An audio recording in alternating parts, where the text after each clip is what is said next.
Oke, terima kasih Pak Juanda. Halo, halo Bapak Ibu. Kembali lagi dengan saya Devintia. Kita hadir kembali di Community Level Up Club ya.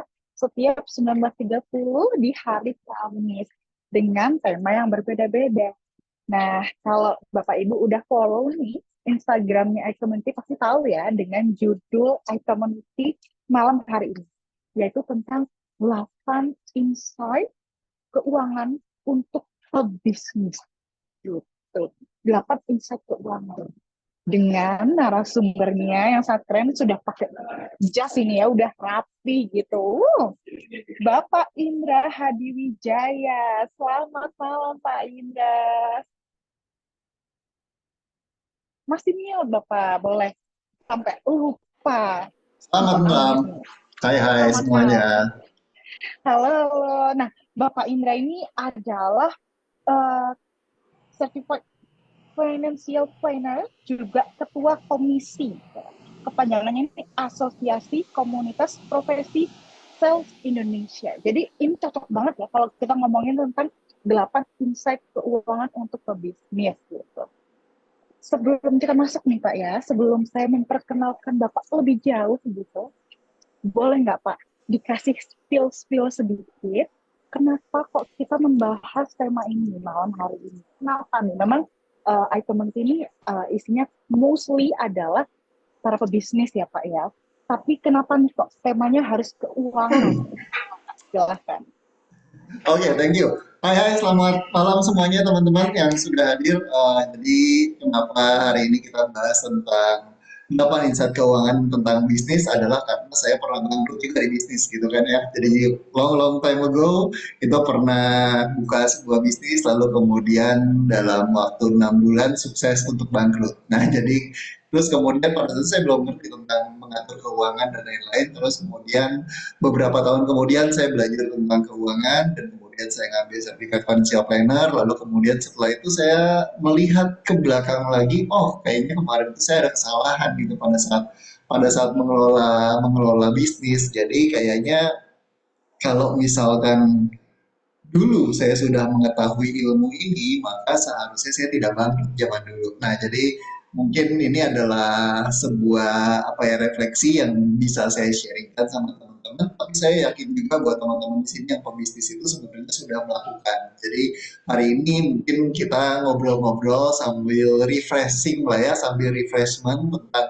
apa sih teori-teori dari apa yang sudah teman-teman lakukan. Nah, nanti mudah-mudahan dari obrolan-obrolan ini kita bisa diskusi dan kemudian bisa pulang dari sini saya sharing sebagian terus kemudian teman-teman juga banyak sharing. Nah pulang dari sini kita semuanya akan sama-sama tambah kaya tentang ilmu dalam mengelola bisnis gitu deh.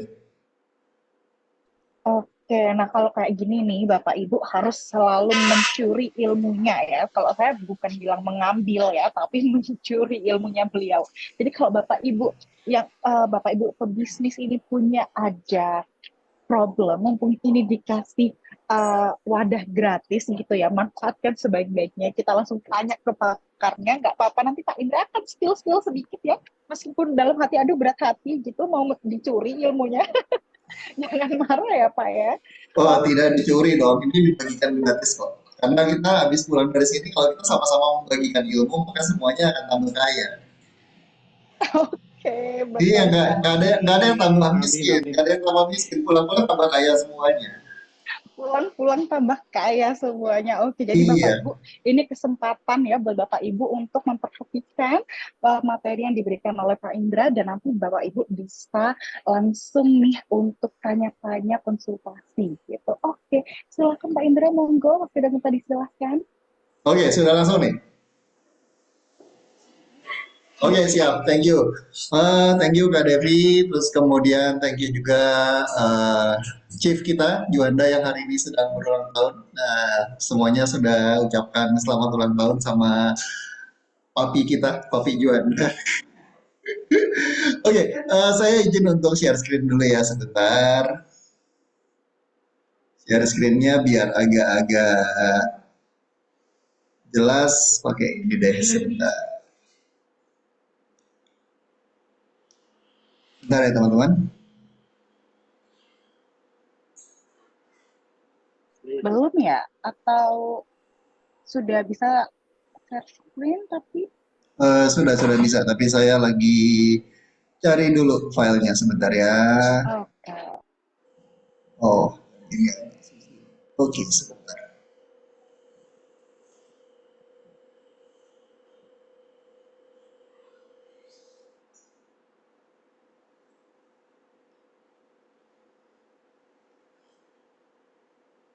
Oke, sudah terlihat Apakah 8 sudah terlihat? inspirasi keuangan untuk pebisnis. Sudah Oke, terlihat. oke, bentar. Saya mau gedein gimana caranya ya.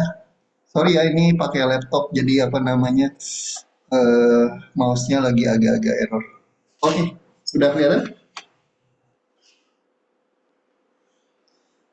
Yes, yes. Oke, siap, thank you. Oke, teman-teman sekalian, thank you sudah hadir hari ini. Jadi seperti yang tadi saya sampaikan bahwa ada beberapa hal yang saya pelajari dalam bisnis dan kemudian setelah itu saya belajar tentang ilmu keuangan dan akhirnya ketemu dengan sebuah insight tentang apa sih hal-hal yang bisa kita terapkan dalam bisnis gitu ya, dan kemudian ini sharing hari ini adalah sebuah refleksi dari apa yang kemarin belum saya lakukan, terus kemudian setelah itu dapat ilmunya dan hari ini saya sharingkan, mudah-mudahan dari hari ini kita bisa diskusi gitu ya. Nah, teman-teman, saya yakin bahwa ILC ini adalah, iCommunity adalah eh, apa namanya komunitasnya para pebisnis, dan tapi saya mau tahu juga nih dari teman-teman sekalian yang di sini siapa yang sudah berbisnis gitu ya, boleh ketik angka satu di ininya di kolom chat, atau sudah mau berbisnis gitu ya, atau yang saat ini masih belum berbisnis juga boleh untuk sharing di kolom komentar. Saya baru belajar bisnis nih, Pak Antoni. Wih, baru belajarnya seperti ini. Ini adalah suhu saya juga gitu ya. Ngakunya baru belajar, benar-benar rendah hati, tidak sombong dan pandai menabung. Yang lain, baby. Ya, saya tertarik bergabung dengan iCommunity ini karena banyak sekali pebisnis yang gabung di sini, banyak sekali teman-teman baru, dan kemudian dari situ jadi saya banyak dapat insight dan belajar juga meskipun jarang-jarang ikut apa namanya ikut gatheringnya gitu ya, tapi ini adalah sebuah komunitas yang luar biasa. Oke, nah teman-teman, saya hari ini kumpulkan ada 8 buah insight, dan kemudian 8 buah insight ini mudah-mudahan bisa menginspirasi teman-teman dan bisa bermanfaat juga untuk teman-teman semuanya ya. Oke, kita akan langsung mulai saja. Nah, teman-teman sekalian, ini adalah ilmu yang sangat-sangat penting, dan ini adalah mudah-mudahan teman-teman semua sudah lakukan, dan kalau teman-teman belum lakukan, mudah-mudahan segera bertobat. Itu adalah apa? Memisahkan keuangan pribadi dan bisnis. Kenapa harus dipisahkan keuangan pribadi dan bisnis? Karena gini, pada saat dulu saya mulai bisnis gitu ya, waktu itu bisnisnya adalah buka warung lah ya, buka warung makan. Yang terjadi adalah apa? Yang terjadi adalah pada saat warung rame, maka saya punya uang banyak. Saya merasa punya uang banyak. Dan kemudian pada saat warung lagi sepi, maka saya merasa, aduh hari ini nggak punya pemasukan. Dan kemudian yang terjadi adalah apa? Yang terjadi adalah pada saat warungnya rame, maka saya belanja lebih banyak. Pada saat warungnya sepi, dan bisa belanja. Bahkan saya punya teman juga nih, dia dari kecil sampai besar itu gedenya di toko, karena orang tuanya punya toko. Dan kemudian di dalam keluarga itu, dia punya sebuah kebiasaan adalah semua orang bisa ngambil uang dari laci, gitu ya. Jadi papanya kalau lagi ada mau belanja, dia ngambil uang dari laci. Si ibu kalau mau belanja ke pasar, dia ngambil uang dari laci. Si anak mau sekolah, dia ngambil uang jajan dari laci. Dan yang terjadi adalah apa? Yang terjadi adalah mereka tidak pernah tahu berapa uang yang ada dari bisnis. Karena uang bisnis dan uang adalah uang keluarga. Uang keluarga adalah uang bisnis. Ini mirip seperti kita punya apa ya? Kita punya uang di ATM, dan kemudian di ATM itu orang Indonesia kan katanya adalah orang-orang yang sangat apa ya, sangat mudah beradaptasi Maksudnya gimana Pak mudah beradaptasi? Maksudnya gini, pada saat awal bulan baru terima gaji, itu biasanya agak mewah. Belanjanya ke mall, lalu kemudian makannya di mall, makannya yang agak mahal. Begitu tengah bulan, maka makannya mulai agak ngirit sedikit. Makannya udah nggak di mall lagi, makannya mungkin ya di warung-warung pinggir jalan lah. Begitu akhir bulan, makannya sudah bukan di pinggir jalan lagi, tapi makannya kadang-kadang bawa dari rumah, rantang sendiri. Bisa seperti itu karena mereka nggak tahu berapa pengeluarannya. Yang mereka tahu cuma, oh uang saya di ATM berkurang. Lalu kemudian lama-lama, oh sudah hampir habis, wah sudah harus ngirit. Menunggu sampai apa? Menunggu sampai berikutnya adalah gajian lagi, dan itu siklusnya berulang berulang kembali. Nah, dengan kita tidak memisahkan keuangan pribadi dan uang keuangan bisnis, maka yang terjadi adalah apa? Yang terjadi adalah kita tidak tahu nih berapa sih nilai dari bisnis kita, berapa sih nilai dari usaha yang sedang kita jalankan. Apakah kita untung, apakah kita rugi, kita nggak tahu. Pokoknya berasanya adalah uangnya aja. Kalau lagi ada uang di rekening, oh artinya ada uang, artinya bisnis bagus. Tapi kita beneran nggak tahu apa yang terjadi dengan bisnis kita. Kita nggak bisa menilai apakah bisnis ini bertumbuh setiap tahun atau malah begitu-begitu saja. Nah, Bro Anthony sudah sharing ya, kenalan saya bisnis itu dari nol, naik ke tingkat yang tinggi, lalu drop lagi. Kenapa? Karena keuangan dicampur aduk. Yes. Ini banyak sekali kejadian. Bukan cuma di toko yang toko tontongan, toko biasa gitu ya. Tapi bahkan dalam bisnis yang udah lumayan besar, sudah makin besar pun tetap suka terjadi seperti ini. Karena tidak diatur, lalu kemudian tidak dipisahkan, maka yang terjadi adalah semua keuangan campur aduk. Udah nggak jelas deh tuh, apa namanya, ini uang bisnis atau uang keluarga. Tiba-tiba anak mau masuk sekolah, yang di rekening, oh ada duit, ya sudahlah masuk ke sekolah yang bagus, masuk ke sekolah yang mahal gitu ya. Terus kemudian tiba-tiba uangnya habis, oh tiba-tiba harus bayar supplier, bingung lagi. Nah itu yang suka terjadi kalau misalnya kita tidak memisahkan keuangan pribadi dan keuangan bisnis. Lalu pertanyaannya adalah, kalau misalkan ini mau dipisahkan, lalu gimana caranya? Berapa yang harus dipisahkan? Berapa persen dari bisnis yang harus dipisahkan? Nah, pada saat saya belajar tentang financial planning, maka ternyata saya dapat ilmunya. Dapat ilmunya adalah apa?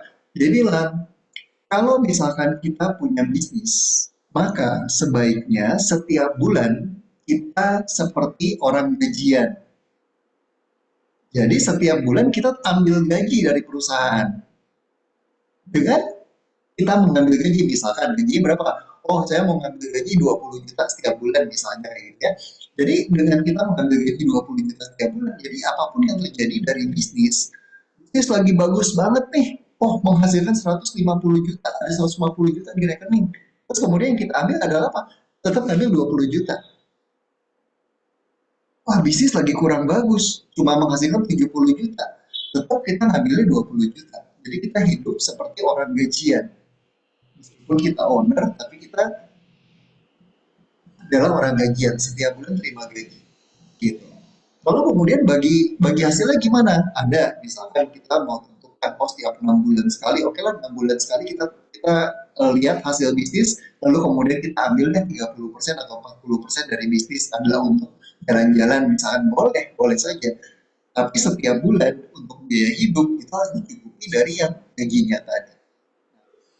Jadi itu adalah tips saya yang pertama untuk tips keuangan, insight keuangan untuk bisnis. Nah, kalau teman-teman ada yang mau di-sharingkan, atau teman-teman ada yang mau cerita, atau mau ngobrol-ngobrol, silakan ya. Jadi maksudnya jangan jangan kaku. Saya orangnya memang apa namanya, biasanya langsung straight to the point, gitu, langsung masuk ke poin-poinnya. Tapi kalau misalnya teman-teman mau cerita, mau ngobrol, mau diskusi gitu, welcome banget. Saya memang orangnya gitu, sukanya lurus-lurus aja gitu ya. Oke, thank you Ko Anthony sudah sharing ya. Nah, kalau teman-teman ada cerita yang lain juga boleh sharing. Lalu kemudian saya akan masuk ke poin yang kedua, teman-teman. Poin yang kedua, insight yang kedua untuk keuangan dalam bisnis adalah, nah, membuat dan mematuhi anggaran. Jadi ada apa namanya dalam dalam bahasa Inggris ada sebuah pepatah katanya cash is king. Oh, Cici Feni bertanya, kenaikan gaji berdasarkan apa? Kalau gaji kenaikan gaji berdasarkan apa sih, bebas ya Ci ya, namanya kita ownernya gitu ya. Tapi maksudnya dalam dalam poin yang pertama tadi adalah setiap bulan itu kita sudah menetapkan, oke setiap bulan saya akan ambil berapa. Bukan ada uang banyak saya ngambil banyak, ada uang sedikit saya ngambil sedikit. Tapi dari awal kita sudah tentukan berapa sih yang mau diambil setiap bulannya. Ini tujuannya apa? Tujuannya adalah supaya cash flow dari perusahaan itu bisa bisa terpantau dan bisa diprediksi. Bukan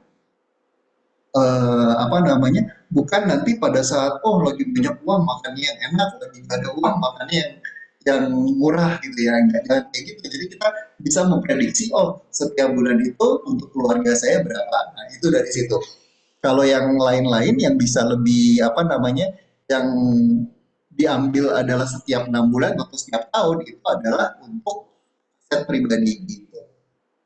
Berdasarkan kemampuan perusahaan, betul sesuaikan juga sama kemampuan perusahaan. Jadi maksudnya adalah pada saat kita ngeset angka tadi juga harus sesuaikan sama kemampuan perusahaan, yang jangan sampai terlalu besar atau jangan sampai terlalu kecil juga, terlalu mirip juga kasihan keluarga nanti nggak bisa menikmati gitu ya. Thank you Pak Arjo, thank you Bu Penny pertanyaannya. Oke, nomor dua adalah membuat dan mematuhi anggaran.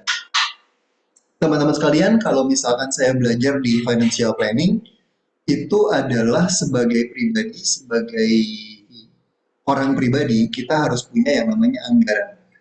Anggaran yang paling simpel namanya adalah misalkan 50-30-20. 50% dari penghasilan adalah untuk biaya hidup, kemudian 30% adalah untuk cicilan, lalu 20% adalah untuk investasi.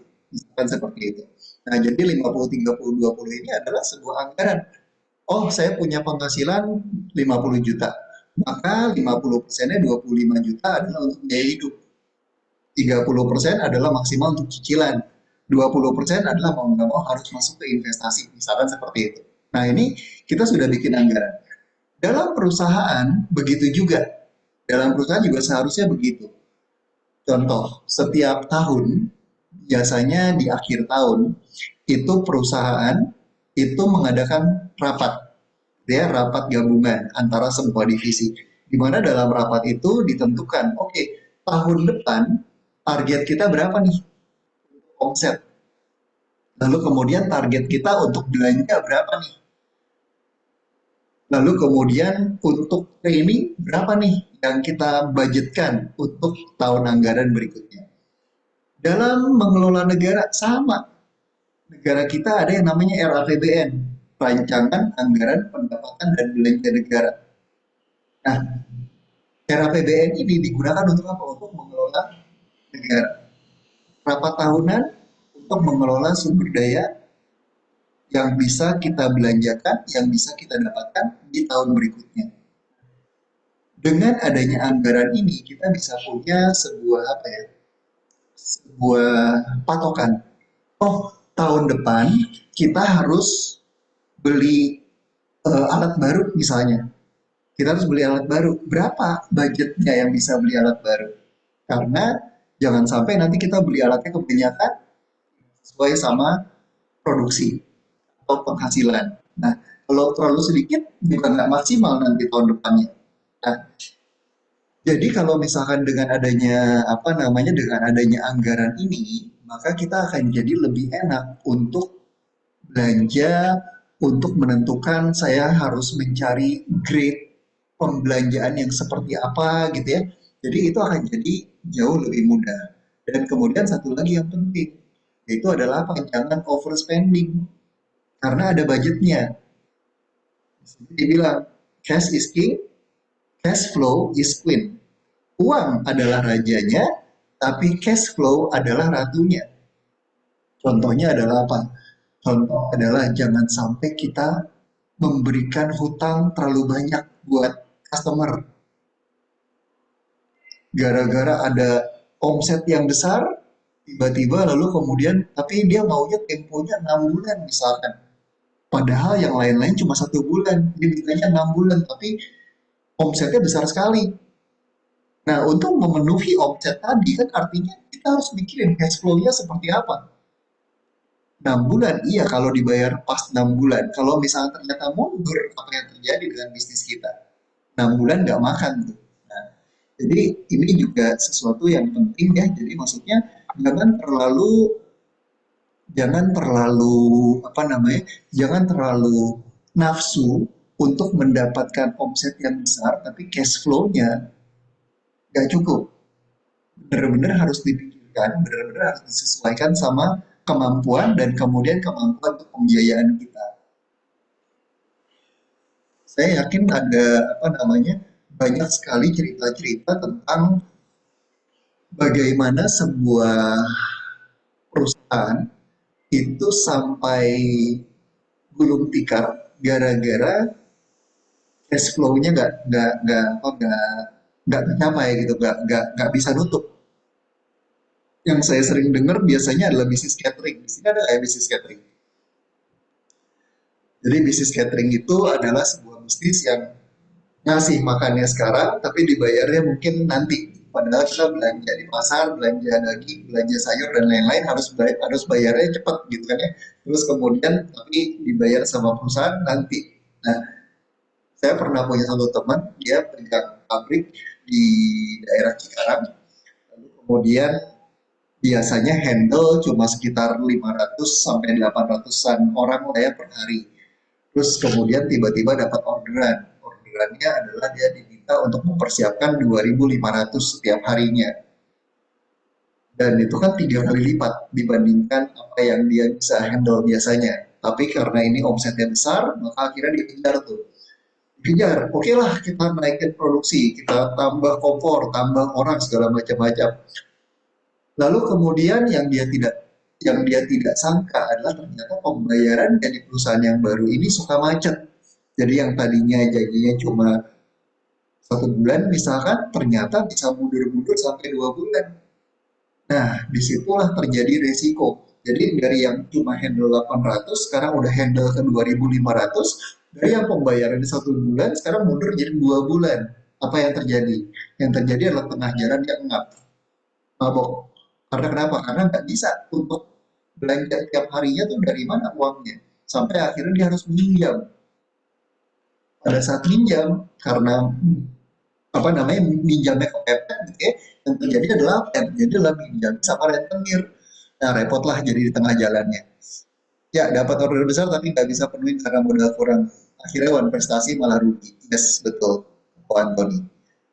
Jadi ini adalah sesuatu yang mungkin kita perlu pikirkan. Jadi kita perlu tahu juga tentang anggaran-anggaran yang kita sudah siapkan untuk belanjanya seperti apa setiap tahun, atau bahkan kalau bisa dibikin adalah per kuartal gitu ya, per 3 bulan supaya lebih lebih gampang untuk dipantau.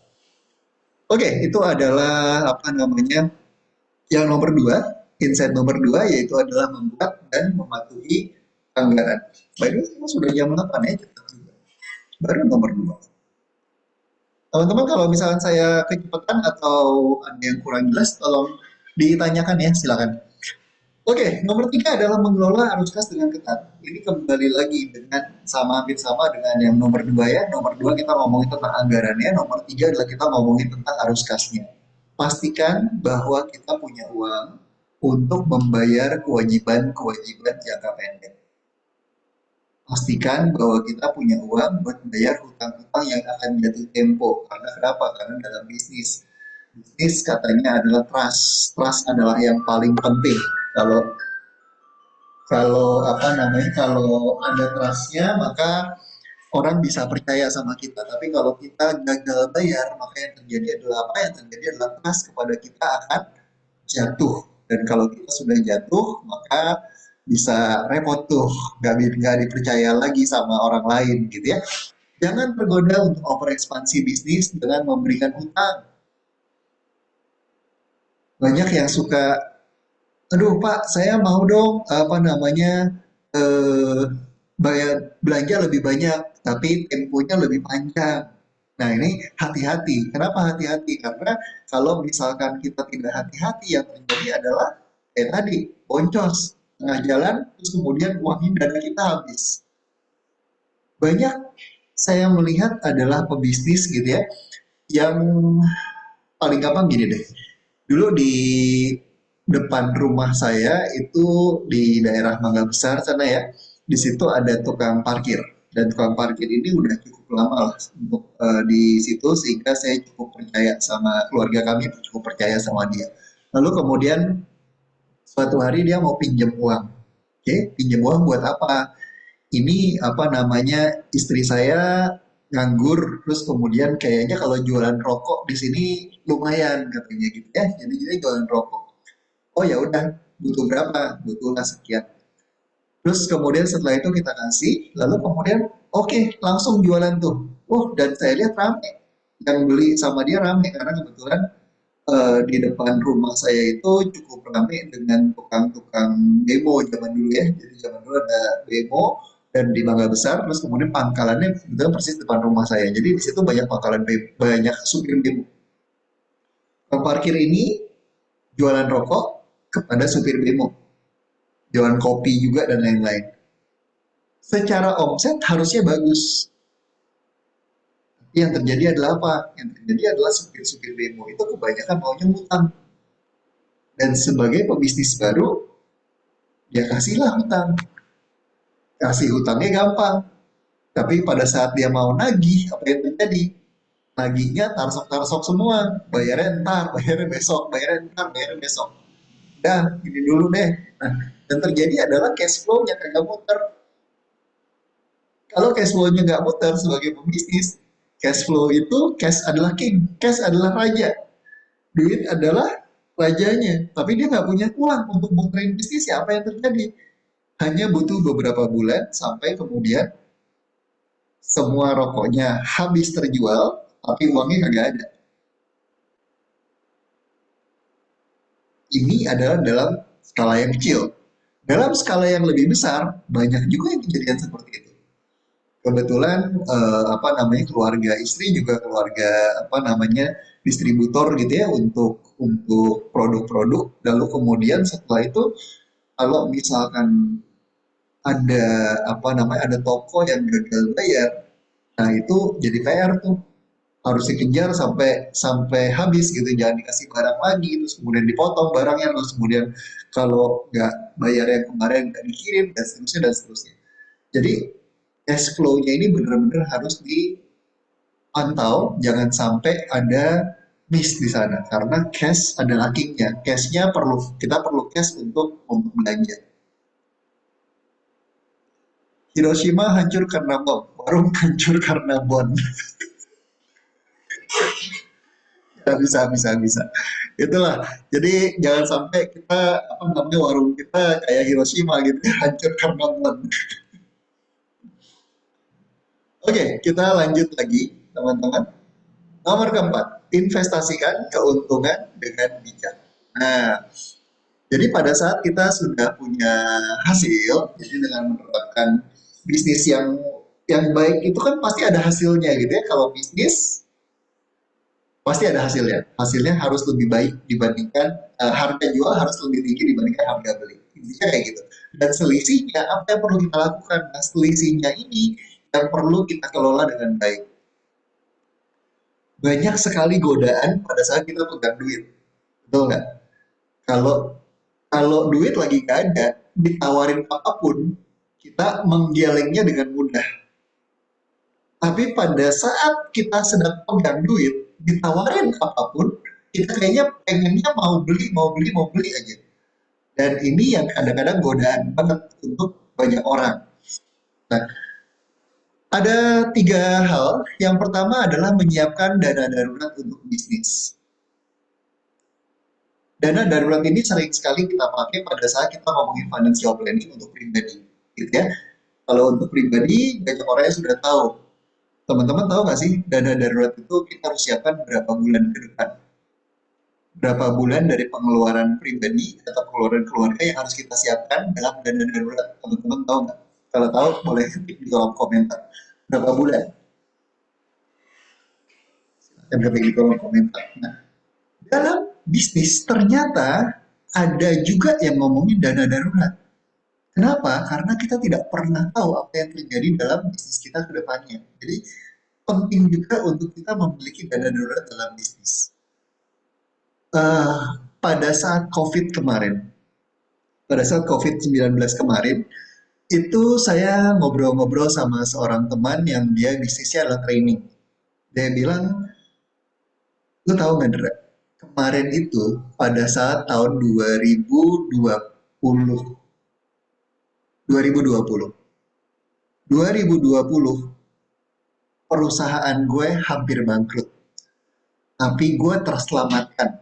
Terselamatkannya adalah gara-gara ada customer yang nggak bayar. Kok bisa? Customer nggak bayar, tapi kemudian dia malah survive. Gimana? Kok lucu gitu ya?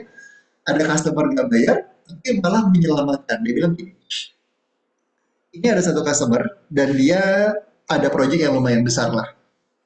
Dan kemudian jatuh temponya adalah di bulan September. Bulan September jatuh tempo. Lalu kemudian bulan September ternyata gagal bayar. Dia nggak bayar. Bulan Oktober, November, sampai Desember nggak bayar. Dia bilang pada saat itu kita target jadi penjualan tercapai, tapi keuntungan tidak tercapai. Kenapa? Karena belum dibayar. Dan pada saat itu kita lumayan stres juga, dia bilang. Karena kenapa? Karena namanya bonus segala macam-macam itu jadi tidak terbayarkan karena si customer ini nggak bayar. Tapi setelah itu dia bilang COVID mulai dan kemudian yang namanya COVID pada saat itu apa yang terjadi? Yang namanya training semua dikat. Ya kan perusahaan-perusahaan siapa yang bikin training pada saat COVID? Gimana caranya survive dulu? Semua training dikat katanya. Lalu yang terjadi adalah dia nggak bisa, nggak punya omset, nggak punya bisnis. Dan entah bagaimana caranya, ada pertolongan Tuhan di sana. Di bulan Maret, itu si customer yang tadi nggak bayar, di bulan harusnya bayarnya bulan September kemarin, baru mulai mencicil. Baru mulai nyicil kewajiban dia yang di bulan September. Itu dilakukan di bulan Maret. Maret, April, dan Mei dicicil 3 bulan, dan kemudian seluruh hutangnya yang di bulan September kemarin terbayar di bulan Maret, April, sampai Mei. Dan dia bilang, 2 tahun itu yang membuat perusahaan gue bisa survive. Kita nggak pecat satu orang pun, kita tidak melakukan pemotongan, pemotongan hubungan kerja. Nah, teman-teman sekalian, kenapa bisa seperti ini? Kenapa kalau misalkan dia bayar September, apa bedanya? Bedanya gini, pada saat September dibayar, bulan Oktober, bulan November, bulan Desember, maka semuanya akan optimis, betul? Pada saat optimis, apa yang terjadi? Keuntungan tadi akan habis. Digunakan buat apa? Mungkin mereka akan outing, mungkin mereka akan jalan-jalan, mungkin mereka akan merayakan tahun baru dengan sangat-sangat meriah dan lain-lain, akan bagi-bagi bonus. Dan setelah itu apa yang terjadi? Dana yang ada di kasnya nol. Pada saat dana di kas nol, lalu kemudian terjadi COVID. Mereka tidak bisa bayar, lalu yang terjadi adalah apa? Pasti akan terjadi PHK dan lain-lain. Ini yang saya bilang menyiapkan dana darurat untuk bisnis. Kadang-kadang kita hidup itu seperti apa ya? Seperti supir mikrolet. Kenapa seperti supir mikrolet? Apa yang didapat hari ini harus dihabiskan hari ini. Supir mikrolet gitu ya. Kalau misalkan dia sudah dapat setoran, terus kemudian sudah dapat lebihannya, nah lebihannya itu dia bisa foya-foya, bisa beli makan yang lebih enak, bisa beli kasih ke istri yang lebih banyak dan seterusnya. Karena kenapa? Karena dia yakin bahwa besok narik lagi dapat duit lagi. Tapi dalam bisnis kita nggak bisa seperti itu karena ada hal-hal atau akan ada suatu waktu di mana kita tidak bisa mencukupi untuk hari ini juga. Jadi kita harus siapin untuk masa depan. Nomor dua, bisnis kita saat ini ada karena ada investasi kita sebelum ini. Kita bisa bisnis sekarang karena mesin yang sudah kita beli kemarin. Kita bisa dipercaya sama customer sekarang gara-gara apa yang kita sudah lakukan kemarin. Tapi bisnis kita di masa depan ada karena investasi kita di masa sekarang. Apa yang bisa kita lakukan supaya bisnis kita di masa depan lebih baik? Apa yang bisa kita lakukan supaya bisnis kita di masa depan bisa lebih besar daripada sekarang? Bagaimana caranya kita bisa melayani customer kita dengan lebih baik di masa depan dengan investasi yang kita lakukan hari ini?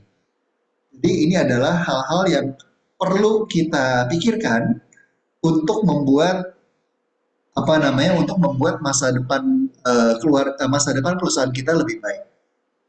Oke, saya baca dulu di kolom komentar. 6 bulan Kak Yudi ya. Oke, ini tadi pertanyaan tentang dana darurat ya. Berapa bulan sih dana darurat yang perlu dipersiapkan? Jadi sebenarnya untuk dana darurat itu minimal adalah 3 bulan. 3 bulan kalau misalkan kita adalah seorang pribadi yang belum berkeluarga, masih single gitu ya, maka 3 bulan pengeluaran ke depan itu kita sudah punya di rekening. Tujuannya adalah apa? Kalau misalkan hari ini tiba-tiba saya dipecat gitu ya, terus kemudian minimal selama 3 bulan ke depan saya nggak pusing untuk mencari uang buat bayar cicilan, buat beli makan dan lain-lain. Kalau misalkan sudah berpasangan 6 bulan, betul. Kalau misalkan sudah punya anak, tambahin lagi 3 bulan. Kalau misalkan punya anaknya 2, tambahin lagi 3 bulan. Kalau punya anaknya 3, jangan ditambahin. Udah 12 bulan pengeluaran sudah cukup. Jadi kalau kita sudah keluarga, punya anak 2, maka kita punya dana darurat, siapin dana darurat 12 bulan. Pak Antoni, saya pegang LM untuk hedging. Pernah satu saat nggak ada cash, alhasil sekolahin dulu LM-nya untuk tebus PO. Setelah berapa bulan setelah customer bayar bisa tebus itu ya, LM. Yes. Jadi inilah salah satu fungsi. Nah, dana darurat ya, dana darurat untuk bisnis. Jadi dana daruratnya nggak harus dalam bentuk cash juga, bisa dalam bentuk LM. By the way, sekarang logam mulia lagi lumayan ya. Udah 1,4-an ya kurang lebih. 1,3, 1,4. Ini logam mulia juga menarik karena lagi banyak perang dan lain-lain. Saya masih pegang logam mulia dari harga 500 ribuan. Oke, nah nomor 5. Nomor 5 adalah mengasuransikan bisnis. Banyak di antara kita yang sudah melakukan bisnis tapi kemudian lupa mengasuransikan. Kenapa? Kenapa sih harus diasuransikan? Karena risiko datang tidak ketok pintu dulu. Ya, risiko datang tidak ketok pintu dulu. Kebetulan background saya memang di asuransi, saya di Prudential, dan kemudian saya menambahkan ilmunya dengan Certified Financial Planner. Jadi belajar tentang perencanaan keuangan. Nah, di dalam perencanaan keuangan yang saya pelajari kebanyakan adalah ngomongin tentang asuransi pribadi. Tapi ternyata di dalam bisnis, ternyata ada juga beberapa asuransi yang cocok untuk dilakukan di dalam bisnis. Nah, di sini saya sudah tuliskan beberapa. Yang pertama adalah asuransi aset. Ya, asuransi aset. Dalam bisnis kita pasti akan jadi punya aset. Entah itu asetnya berupa properti, bisa juga dalam bentuk mobil, bisa juga dalam bentuk mesin dan lain-lain. Nah, apakah itu sudah diasuransikan? Karena kenapa? Karena bisa saja aset tadi tiba-tiba kena resiko. Propertinya kebakaran, propertinya kena gempa bumi, propertinya kena banjir, dan lain-lain. Nah, itu bisa diasuransikan. Mobil yang di jalanan tiba-tiba bisa ketabrak, bisa kesenggol apa gitu ya. Nah, itu bisa diasuransikan. Atau bisa juga supirnya bawa kabur mobilnya. Nah, itu juga bisa diasuransikan. Jadi, ini adalah hal-hal yang memang perlu untuk kita pikirkan. Jangan sampai nanti terjadi risiko, lalu kemudian kita nggak bisa kerja gara-gara aset tadi hilang. Nomor 2 adalah asuransi kesehatan. Terutama adalah untuk key person. Apa itu key person? Key person adalah orang yang pegang pengaruh penting dalam bisnis. Sebagai contoh, saya misalkan, anggaplah saya punya restoran. Kalau saya punya sebuah restoran, restorannya ramai banget, gitu ya, restoran ramai banget. Dan kemudian orang-orang berbondong-bondong lah datang setiap jam makan siang, setiap jam makan malam, restorannya ramai banget. Oke, kalau restoran saya ramai banget, kira-kira teman-teman, kira-kira siapa key person dari restoran tadi? Boleh ketik di kolom komentar. Gitu ya. Saya punya restoran yang ramai banget, terus kemudian makanannya enak, terus kemudian harganya cocok, lalu kemudian orang-orang suka makan di restoran saya. Nah, kira-kira kalau saya punya restoran seperti itu, key personnya siapa? Boleh ketik di kolom komentar. Nah, untuk key person ini, kita bisa berikan asuransi kesehatan dan asuransi jiwa. Kenapa perlu asuransi kesehatan? Kenapa perlu asuransi jiwa? Dia perlu asuransi kesehatan supaya kalau misalnya sampai sakit, dia bisa dapat perawatan yang terbaik, bisa dapat perawatan yang the best. Kalau bisa sakitnya hari ini, kemarin sudah sembuh. Jangan sampai dia sakit lama-lama gitu. Karena kenapa? Berpengaruh sekali terhadap bisnis saya kalau sampai dia sakit. Kalau dia cuma dikasih BPJS doang, lalu kemudian dia mau, aduh saya sakit nih ada jantung, misalkan ada penyumbatan jantung, lalu kemudian harus nunggu BPJS ngantri, terus kemudian baru dapat giliran 3 bulan lagi, 6 bulan lagi, repot, bisnis kita nggak bisa jalan tanpa dia. Jadi berikan yang terbaik buat key person tadi. Nah ini sudah ada beberapa yang jawabnya. Paying customer is key. Oke, paying customer is key, setuju Pak Arjo, tapi dia bukan key person dalam bisnisnya kita. Karena kenapa? Karena kita tidak punya kontrol terhadap si customer. Yang masak, Primasis Indonesia, yes. Kokinya adalah key person. Karena kenapa? Karena orang-orang customer datang ke toko kita, datang ke restoran saya adalah gara-gara makanannya enak, masakannya enak. Kalau masakannya enak, siapa yang masak si koki? Teman-teman bayangin, kalau saya kita makan apa ya, kue tahu goreng, kue tahu goreng. Malam-malam jam 8 cocok ya kita makan kue tahu goreng. Bayangin teman-teman punya langganan kue tahu goreng yang enak. Boleh tulis di kolom komentar kue tahu goreng yang enak menurut teman-teman gimana gitu ya. Kalau saya tinggal di daerah Cengkareng, Taman dari sini ada beberapa tempat yang saya cukup senang makan kue tahu goreng di sini. Kalau datang ke daerah sini boleh kita makan bareng-bareng. Nah, biasanya yang masak si engkonya, gitu ya, yang masak engkonya. Lalu kemudian tiba-tiba suatu hari kita datang ke sana, yang masak intinya, yang selama ini nggak pernah masak, selama ini cuma megang kasir, tiba-tiba yang masak sekarang intinya. Rasanya kira-kira sama atau beda? Beda. Yang masak sekarang adalah mas-mas yang biasa nyuci piring. Kue tiaw gorengnya di restoran yang sama. Tapi kemudian yang masak adalah orang yang berbeda. Kira-kira kita makan nggak di situ? Atau cari yang lain? Inilah yang namanya key person. Jadi key person ini harus dikasih adalah apa? Asuransi kesehatan. Satu, untuk menjamin, memastikan dia dapat perawatan yang terbaik tanpa mengganggu cash flow keuangan kita. Berikan dia yang terbaik. Kalau misalnya sampai sakit, pasti rumah sakit yang VIP lah. Biar cepat sembuh. Kalau dia sakit, bisnis kita masalah. Kemudian kita kasih juga asuransi jiwa. Asuransi jiwa untuk key person maksudnya apa? Ini adalah sebuah asuransi ini by the way yang akan terima adalah perusahaan. Gitu ya, asuransi jiwa terhadap key person yang akan terima kalau misalnya terjadi klaim, si key person ini meninggal, lalu kemudian asuransi bayarkan uang pertanggung dan yang akan terima uang pertanggungannya adalah perusahaan. Untuk apa? Ini adalah uang yang akan digunakan untuk mencari pengganti si key person, nomor satu. Dan yang nomor dua adalah ini adalah uang untuk mengkompensasi sekian waktu di mana key person ini tidak ada sehingga bisnis kita suffer, bisnis kita tidak dapat omset. Jadi ini fungsinya asuransi jiwa dari si key person. Sudah ada dua, berarti restorannya nggak bisa jaga mutu masakan karena siapapun yang masak hasilnya harus sama. Oke, kalau ini artinya kita sudah ngomongin franchise ya Pak Arjo ya. Nah, salah satu gini, Kalau kita ngomongin restoran, memang akan agak-agak susah, akan agak-agak challenging untuk menjaga standar masakan, gitu ya. Kebetulan apa namanya orang tua saya dulu lumayan lama di F&B, di food and beverage, sehingga terutama adalah untuk Chinese food, karena Chinese food itu sangat-sangat tergantung sama koki.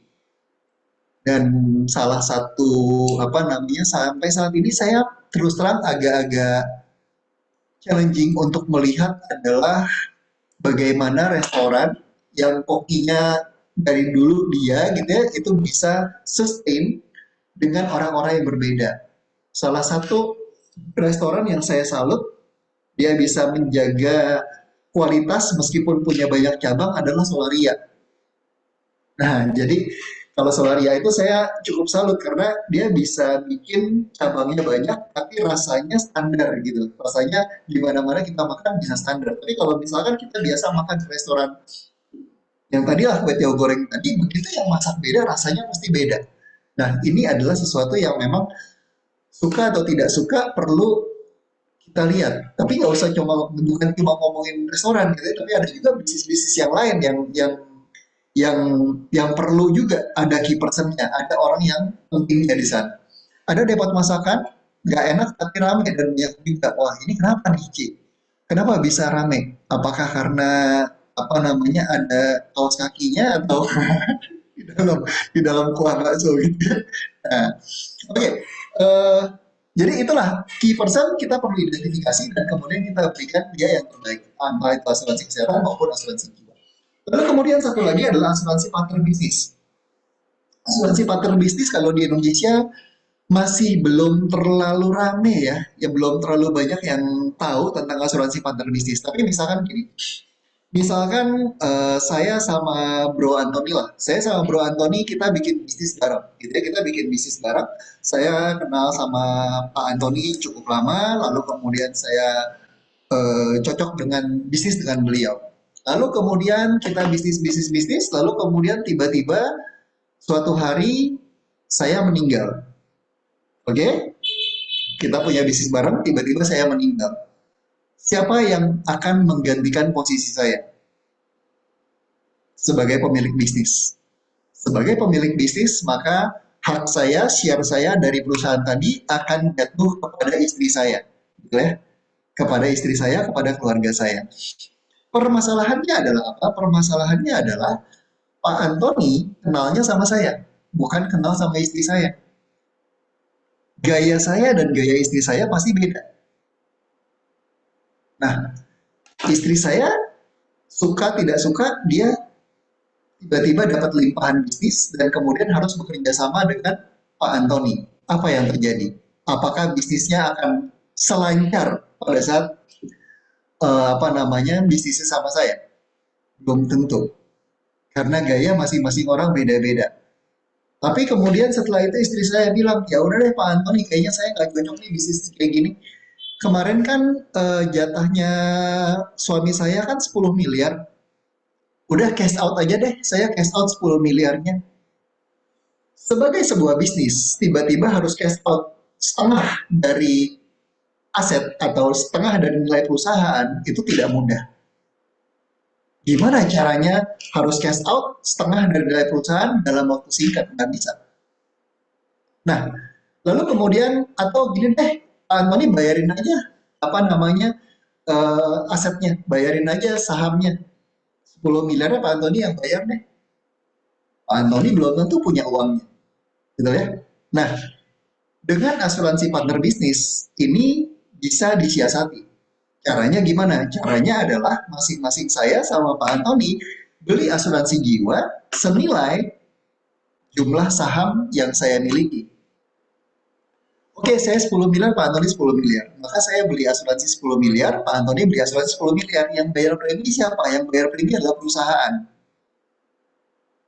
Ketika terjadi salah satu dari pemegang polis ini, pemegang saham ini, sampai meninggal dunia, maka di situ dilengkapi dengan yang namanya buy sell agreement, perjanjian jual beli. Jadi di situ tertulis bahwa seandainya saya meninggal dunia, maka istri saya akan menerima santunan dari asuransi senilai jumlah saham yang saya miliki, dan dengan diterimanya uang tersebut, maka istri saya sudah kehilangan hak, sudah menjual saham tadi kepada pemegang saham yang lain. Dengan demikian, maka Pak Antoni bisa melanjutkan bisnisnya sendiri, gitu ya, tanpa adanya campur tangan istri saya, dan istri saya sudah terima uang tunai sejumlah nilai saham yang saya miliki di perusahaan. Jadi ini sama-sama win-win, untuk Pak Antoni lebih enak menjalankan bisnisnya gitu ya, tanpa adanya campur tangan orang lain yang dia tidak kenal. Sementara buat keluarga saya juga akan jadi lebih mudah untuk menjalani hidup dibandingkan harus melakukan bisnis yang tadinya sama partner yang dia juga tidak kenal. Jadi ini juga sesuatu yang bisa dilakukan, teman-teman. Namanya adalah asuransi partner bisnis. Oke, sudah ada komentar. Tergantung kesepakatan bisnis dengan partner. Bisnis suami belum tentu otomatis jatuh ke istri saat suami almarhum. Yes, betul, memang tergantung kesepakatan. Tapi kan kalau misalkan ada saham di sana, maka otomatis sahamnya jatuh kepada ahli warisnya. Itu Pak Arjo. Oke, saya akan lanjutkan. Nah, ini adalah tentang pajak. Merencanakan pajak. Seperti kita tahu, peraturan pajak setiap tahun itu suka berubah-berubah ya. Jadi contoh UMKM 0,5% final, lalu kemudian hanya berlaku selama berapa tahun, 7 tahun saja, lalu kemudian sesudah itu harus berjenjang dan seterusnya dan seterusnya. Nah, kita juga tidak bisa mengikuti peraturan pajak terus-menerus. Dan yang bisa kita lakukan adalah apa? Yang bisa kita lakukan adalah saya cuma bisa menyarankan adalah berkonsultasi dengan profesional untuk potensi-potensi penghematan pajak. Karena kenapa? Karena dengan peraturan yang begitu banyak, kita harus memilih ngikut dari perusahaan peraturan yang mana. Dan ini yang ngerti dan yang tahu adalah memang profesional di bidang tersebut. Dalam hal ini saya akan bilang adalah konsultan pajak, ya. Tapi tambahan informasi juga bahwa tidak semua konsultan pajak memahami dan mengerti tentang semua jenis bisnis. Sehingga pada saat kita konsultasi untuk awal, saran saya adalah cari beberapa konsultan-konsultan pajak dan kemudian ngobrol sama mereka, ceritakan tentang bisnis kita seperti apa, lalu kemudian kalau misalkan dia memang expert di bidang itu, maka kita bisa lanjut kerjasama dengan dia. Tapi kalau dia sendiri tidak terlalu expert, dia cuma yang umum-umum aja, cuma yang standar-standar aja, cuma ngertinya adalah hanya kulit-kulitnya saja, maka sebaiknya cari yang lebih ngerti. Ini terutama kalau misalnya skala perusahaannya sudah makin besar, sehingga dari pajak itu sebenarnya kita bisa save cukup banyak kalau misalkan ketemu dengan konsultan yang tepat yang bisa memberikan saran yang tepat. Itu uh, untuk ngomongin pajak gitu ya. Oke, yang ketujuh adalah perencanaan pensiun. Suka atau tidak suka, cepat atau lambat, kita sudah punya usaha, soon or later kita akan masuk ke masa pensiun. Di mana pada saat masa pensiun ini kita serahkan bisnis tadi kepada orang lain, entah kepada profesional atau entah kepada keluarga. Dan kemudian setelah itu kita sudah bisa menikmati hidup kita tanpa harus terpengaruh dengan day to day activity dari bisnis, tapi kita tetap bisa melakukan bisnis hanya kalau kita mau, bukan karena kita terpaksa. Itu adalah definisi pensiun kalau menurut saya. Kita mengerjakan sesuatu bukan karena kita terpaksa, tapi karena kita memang mau. Saya berencana untuk pensiun, tapi pada saat pensiun bukan berarti bahwa saya tidak ngapa-ngapain gitu. Pada saat pensiun saya tetap bisa aktif melakukan hal-hal yang saya sukai, memang karena saya mau. gitu. Pak Antoni juga kayak sama, punya rencana yang sama gitu. Dia mau pensiun dari perusahaan, tapi dari bisnis, tapi kemudian punya hal-hal lain yang dikerjakan. Nah, teman-teman sekalian, kalau misalkan kita ngomongin pensiun, maka dalam pikiran saya setelah saya teliti-teliti, pada saat saya pensiun saya butuh dua hal. Apa itu dua hal? Yang pertama adalah pada saat pensiun saya tetap butuh cash flow. Saya tetap butuh pemasukan. Saya tetap butuh uang masuk setiap bulannya. Kenapa? Karena biaya hidup saya tetap ada. Meskipun saya pensiun, pemasukannya berkurang, tapi biaya hidup jalan terus. Untuk itu saya butuh pemasukan. Karena itu saat ini saya sedang mencari adalah mengumpulkan yang namanya passive income. Saya bikin apa namanya kos-kosan, saya cari apartemen untuk disewakan dan lain-lain. Saya lakukan hal-hal yang bisa memberikan saya passive income. Nah, nomor dua adalah saya membutuhkan asuransi kesehatan. Karena kenapa? Aset-aset yang menghasilkan tadi itu bisa hilang kalau misalkan tiba-tiba saya sakit dan butuh dana besar. Hari ini saya baru dapat tagihan kiriman kwitansi gitu ya, kiriman kwitansi untuk klaim asuransi kesehatan senilai 850 juta. Rawat inapnya 42 hari, operasi jantung. Nah, kalau misalkan tiba-tiba 850 juta aset tadi hilang, maka kan otomatis 850 juta, anggaplah ada rumah senilai 1 miliar gitu ya. Rumah 1 miliar menghasilkan setiap bulan misalkan 50 juta. Kalau misalkan 850 juta 1 miliar tadi harus saya jual, maka saya kehilangan penghasilan cash flow yang 50 juta. Untuk itu saya butuh yang namanya asuransi kesehatan, sehingga kalau misalnya terjadi risiko kesehatan sama saya, asuransi kesehatan lah yang bayarin, tanpa saya harus kehilangan cash flow-nya. Nah, cash flow-nya ini akan jalan terus. Yang bayarin asuransi kesehatan siapa? Yang bayarin asuransi kesehatan ya cash flow tadi, ya si aset tadi menghasilkan, saya sisihkan sebagian untuk asuransi kesehatan. Nah, jadi kalau saya pikir sih kalau misalkan untuk saya pribadi, saya butuh adalah cash flow dan asuransi kesehatan untuk pensiun. Dan ini juga yang menyebabkan saya apa namanya tidak memiliki aset untuk pribadi. Sebagai informasi, eh, pasti akan ada juga yang tidak setuju dengan saya gitu ya, karena saya memang agak-agak nyeleneh gitu kan ya. Yaitu adalah saya tidak punya rumah pribadi. Saat ini saya tinggal di sebuah rumah, tapi rumah ini sistemnya adalah sewa. Saya sewa rumah untuk tinggal pribadi.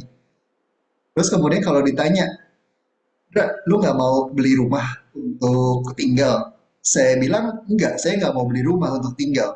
Tapi kalau ada rumah yang bagus untuk kos-kosan, saya beli. Kalau harganya masuk, cash flow-nya masuk. Saya punya rumah nggak? Punya. Saya punya rumah, tapi tidak untuk saya tinggalin. Saya buat si rumah tadi menghasilkan buat saya. Hasilnya saya pakai untuk sewa rumah. Gitu. Nah, jadi si cash flow ini begitu pentingnya dan ini kita semua wajib untuk pikirkan, terutama adalah untuk merencanakan masa pensiun kita. Jadi buat saya pribadi untuk merencanakan pensiun cukup dua hal. Yang pertama adalah cash flow atau passive income, yang kedua adalah asuransi kesehatan yang cukup untuk mengcover biaya-biaya kalau saya sakit. Nomor 8, hati-hati dengan hutang. Karena hutang adalah pisau bermata dua. Hutang bisa digunakan untuk hal-hal yang positif, untuk membesarkan bisnis, tapi kalau salah langkah, maka hutang juga bisa jadi sumber kekacauan atau jadi sumber masalah buat bisnisnya kita. Gitu ya. Tadi saya sudah cerita soal teman yang buka catering dan kemudian karena mau ekspansi terlalu cepat, maka dia ngambil hutang dan hutangnya adalah sama rentenir. Apa yang terjadi? Yang terjadi adalah tengah jalan hutangnya begitu besar, bunganya bunga berbunga, dan kemudian yang terjadi adalah bisnisnya tidak sanggup untuk membayar hutang-hutang tadi karena salah perhitungan dan lain-lain. Dan ini adalah malapetaka buat teman saya tadi. gitu ya. Jadi ini adalah sesuatu yang mungkin kita perlu pikirkan. Kalau misalkan kita perlu berhutang, maka benar-benar harus yakin bahwa cash flow kita mampu dan sanggup untuk membayar hutang tadi. Jam berapa sekarang? 8.35. Yes, pas. Oke, So, nah. Mhm. ya itu teman-teman, jadi 8 insight untuk apa namanya 8 insight keuangan untuk bisnis kita. Mudah-mudahan bisa bermanfaat untuk teman-teman dan kemudian open for discussion. Silakan saya kembalikan ke Devi. Oke, terima kasih banyak. Ada delapan hal ya tadi. Oh, Pak Arjo udah angkat tangan nih. Jadi tadi ada 8 hal, ada pisahkan keuangan pribadi dan bisnis. Jangan tergiur kalau misalnya ada yang kasbon ya. Investasikan keuntungan dengan bijak, asuransikan bisnis, rencanakan pajak, perencanaan pensiun, hati-hati dengan hutang gitu ya Bapak Ibu. Nah, Bapak Ibu boleh yang bertanya, silahkan. Oh, sudah ada 2 yang bertanya. Ada Pak Arjo dan Bang Yan. Tapi tadi Pak Arjo dulu ya, mungkin boleh Pak Arjo dulu. Silahkan. Ya Pak, jadi saya tadi sebenarnya sudah lempar pertanyaan di chat, tapi ya saya ulang sedikit lah. Jadi kalau soal perusahaan menghadapi biaya-biaya yang semakin tinggi itu, membuat biaya operasional perusahaan juga semakin tinggi, itu kira-kira efisiensi yang tepat itu seperti apa? Apakah sekedar merumahkan karyawan atau ada cara lain yang bisa istilahnya long term gitu? Itu pertama. Kedua, soal tadi yang pensiun, apakah memang harus pensiun? Karena kalau pensiun cuman duduk di depan TV sambil makan, ya lama-lama ya otak jadi tumpul Pak. Jadi malah seperti tadi Pak bilang, sebagai manusia tetap punya kebutuhan untuk hal-hal sembako lah minimal. Jadi apakah memang harus pensiun? Karena kenapa nggak kerja terus aja? Tetap dapat duit gitu. Tapi mungkin tidak harus dengan cara tertentu, tapi mungkin lebih yang sesuai dengan passion misalkan, atau mencari jenis pekerjaan lain, bikin perusahaan sendiri atau gimana gitu. Jadi pro and cons itu gimana Pak? Plus minusnya apa Pak antara pensiun dengan tidak pensiun? Itu pertanyaan kedua pertanyaan saya Pak. Terima kasih. Oke, siap. Thank you, Karjo. Mohon maaf tadi pertanyaan yang di atas saya tadi kelewat ya, belum dijawab. Oke, saya jawab yang gampang dulu, yang pensiun dulu ya Pak ya. Jadi kalau misalnya apakah harus pensiun? Sebenarnya jawaban atas pertanyaan ini adalah kembali ke diri sendiri sih Pak. Apakah mau pensiun atau tidak? Kalau tidak mau pensiun juga tidak masalah. Tapi yang pertama adalah kita, kalau saya sih, kita samakan dulu persepsinya ya tentang pensiun itu apa sih. Nah, kalau buat saya pribadi Pak, pensiun itu adalah masa di mana saya bekerja bukan karena saya harus bekerja untuk menghasilkan uang, tapi adalah saya bekerja karena saya mau bekerja supaya saya tetap produktif. Beda. Beda dengan saya harus bekerja untuk menghasilkan uang. Karena kalau saya tidak kerja, maka saya nggak punya uang nih. Ya, kalau misalkan seperti itu, maka artinya kita tidak bisa pensiun, tidak boleh pensiun. Tapi kalau misalkan kita secara keuangan saya cukup kok, saya bisa kok apa namanya hidup day to day, bayar bayar tagihan, bayar makan, bayar jalan-jalan segala macam-macam. Sebenarnya saya cukup kok dari passive income saya. Tapi saya tetap mau kerja. Kenapa? Karena saya senang dalam pekerjaannya. Nah, kalau buat saya pensiun adalah seperti itu, Pak. Jadi bukan berarti benar-benar nganggur, benar-benar cuma nonton TV di rumah lalu kemudian nggak ngapa-ngapain. Nggak. Kalau saya sih pensiun tetap mau produktif, tapi produktifnya itu adalah sesuai sama passionnya saya, sesuai sama keinginannya saya, gitu. Nah, kalau untuk teman-teman sekalian juga beda-beda mungkin ya pensiunnya seperti apa, beda-beda. Ada juga yang mungkin kalau gue pensiun mah gue maunya ke Bali jalan-jalan, gue gak mau mikirin kerjaan sama sekali gitu ya. Jadi bisa juga ya seperti itu. By the way, ada sebuah kisah yang menarik. Jadi kemarin itu kan di luar negeri beberapa tahun ini lagi rame yang namanya FIRE. FIRE itu FIRE. Saya lupa singkatannya apa. Yang RE-nya retire early gitu. FI-nya saya lupa. Anthony mungkin ingat gitu ya, FIRE itu apa ya. Nah, jadi ceritanya adalah mereka itu bener-bener saving, bener-bener ngirit, hidupnya ngirit. Mereka maksimalkan penghasilannya, terus kemudian setelah itu ditabungkan atau diinvestasikan, lalu kemudian dari sisi apa namanya, dari sisi pengeluaran mereka tekan seminimal mungkin dengan tujuan adalah asetnya ini bisa besar dengan pengeluaran yang kecil sehingga mereka bisa retire early, mereka bisa pensiun cepat gitu ya. Ada yang usia 35 tahun sudah bisa pensiun. Ada yang usianya di bawah 40, banyak yang sudah menyatakan saya pensiun, saya sudah retire, dia bilang saya nggak mau kerja lagi. Terus kemudian yang terjadi adalah apa? Yang terjadi adalah setelah mereka retire, setelah mereka memutuskan adalah saya pensiun, saya tidak mau kerja lagi, dia berhenti dari perusahaannya dan lain-lain. Lalu kemudian dia di rumah nganggur, Pak. Nganggur nggak ngapa-ngapain. Terus kemudian hanya nonton TV aja, terus kemudian jalan-jalan di pantai sama istrinya setiap hari kayak gitu.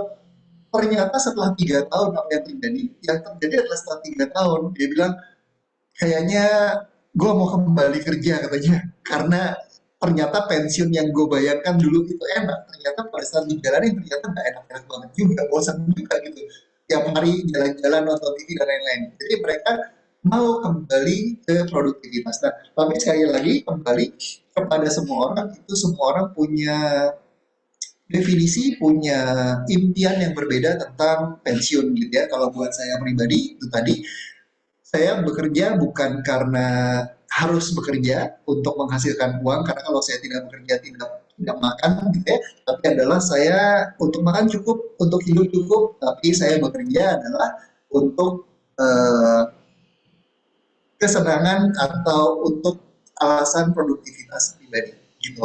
Nah, itu yang pertama. Yang pertanyaan selanjutnya adalah bagaimana sebagai perusahaan menghadapi biaya yang semakin tinggi yang membuat biaya operasional perusahaan meningkat. Efisiensi seperti apa yang tepat? Apakah sekadar merumahkan pegawai atau ada cara lain? Ini pertanyaan yang keren banget, yang mantap banget.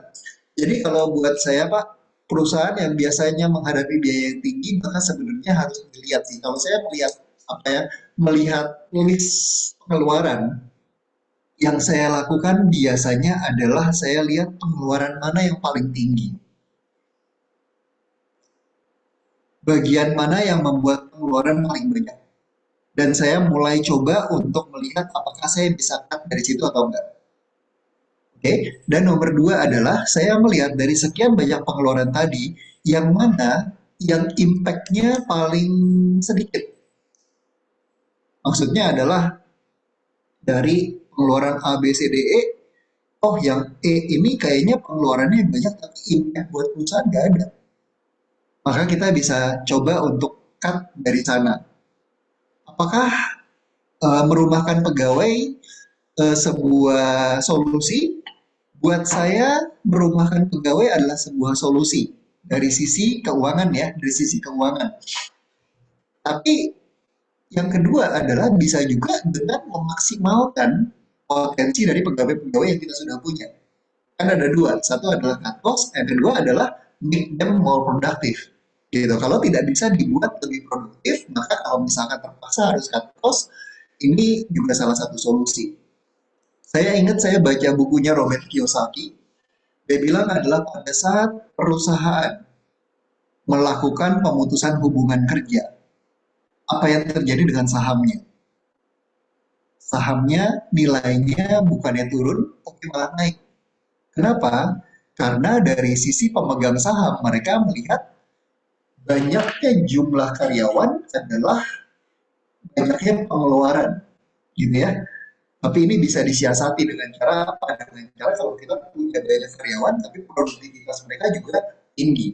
Nah, tapi kenyataan di lapangannya itu masing-masing kita yang harus bisa menganalisa dan melihat kira-kira apakah ini produktivitasnya bisa ditingkatkan lagi atau enggak, atau kalau misalnya produktivitas tidak bisa ditingkatkan lagi dan harus cut cost ya itu adalah jalan yang bisa diambil juga sih Pak. Semoga menjawab ya Pak Arjo ya. Saya lihat Ya, dulu jadi tadi Bang. tadi soal yang apa merumahkan karyawan ya, memang problemnya di situ Pak. Justru itu saya pertanyaannya. Karena kebanyakan perusahaan ini melihat karyawan itu sebagai cost terbesar, karena kan mereka tuh cuma melihat apa total apa gaji atau total pengeluarannya, tapi Ya. tidak ada rincian secara detail sebenarnya kontribusi tiap pegawai itu seperti apa. Karena kadang-kadang hal-hal itu yang ada yang miss gitu Pak.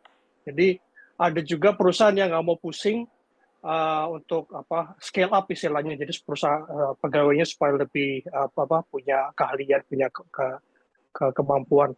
Mereka ya hire aja orang yang udah lebih pengalaman gitu. Ada yang nggak mau. Tapi pengennya gaji kecil karena memang keuangan perusahaan tidak mencukupi, dan itu menurut saya ya aneh aja. Mana mungkin pegawai yang punya pengalaman dan kepakaran mau digaji di bawah UMR itu udah nggak masuk akal lah, udah nggak mungkin lah. Jadi hal-hal seperti ini nih, apakah memang matriksnya yang kurang dalam sehingga mengambil keputusannya tidak tepat, atau memang perusahaan dari top manajemen itu tidak ada keinginan secara politik atau keinginan yang besar untuk overhaul, untuk merubah sistemnya, atau ada aspek lain, Pak?